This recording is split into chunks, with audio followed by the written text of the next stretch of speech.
Hello students, welcome back to paramedical journey with Jemima. तो आज हम बात करेंगे एक बहुत ही इंपॉर्टेंट टॉपिक एनीमिया के बारे में।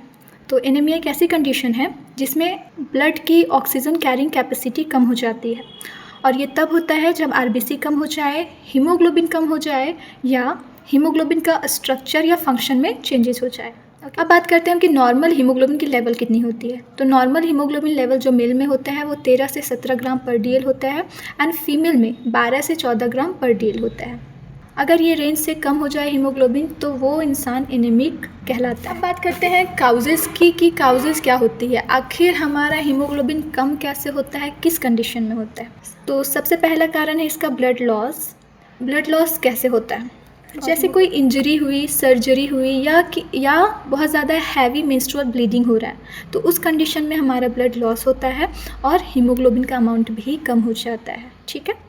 दूसरा है हमारा डिक्रीज आरबीसी प्रोडक्शन। अगर हमारे बोन मैरो में कोई डिफेक्ट हो गया है, ठीक है, और वो अच्छे से आरबीसी का प्रोडक्शन नहीं कर पा रहा है तो उस कंडीशन में भी हमारा हीमोग्लोबिन कम हो जाता है। विटामिन B12 या फॉलिक एसिड की डिफिशियंसी से भी हीमोग्लोबिन कम होता है। एंड अगला कारण है हमारा इंक्रीज आरबीसी डिस्ट्रक्शन। ओके, मतलब अगर आरबीसी का हेमोलाइसिस हो रहा है, आरबीसी टूट रहा है तो उस कंडीशन में भी क्या होता है, हीमोग्लोबिन का अमाउंट कम हो जाता है। तो अब बात करते हैं कि आरबीसी टूटेगा कैसे। तो जैसे कि हमारे ब्लड में अगर कोई सीवियर इन्फेक्शन हो गया है तो उस कंडीशन में हमारा आरबीसी टूट जाता है, या फिर ऑटो इम्यून डिजीज़ में भी आरबीसी टूटने लगता है। ठीक है, तो ये सब कंडीशन हो सकता है हीमोग्लोबिन कम होने। अब बात करते हैं हम कि एक एनीमिक पेशेंट का क्या क्या सिम्टम्स होता है, क्या क्या लक्षणें दिखती हैं।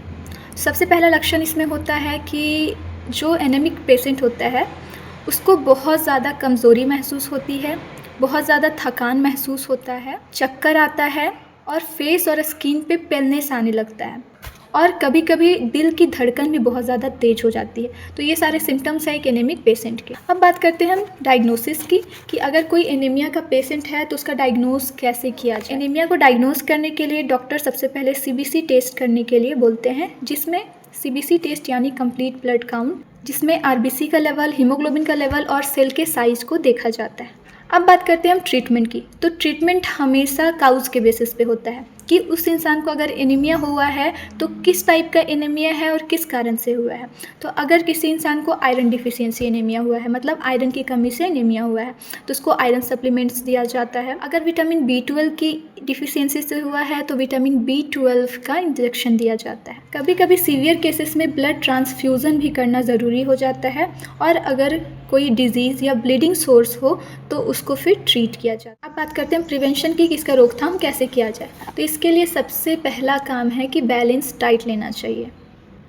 जो आयरन रिच फूड्स होते हैं जैसे कि green leafy vegetables, meat, pulses और विटामिन C रिच फ्रूट्स को भी लेना चाहिए जो आयरन एब्जॉर्प्शन को बढ़ाते हैं।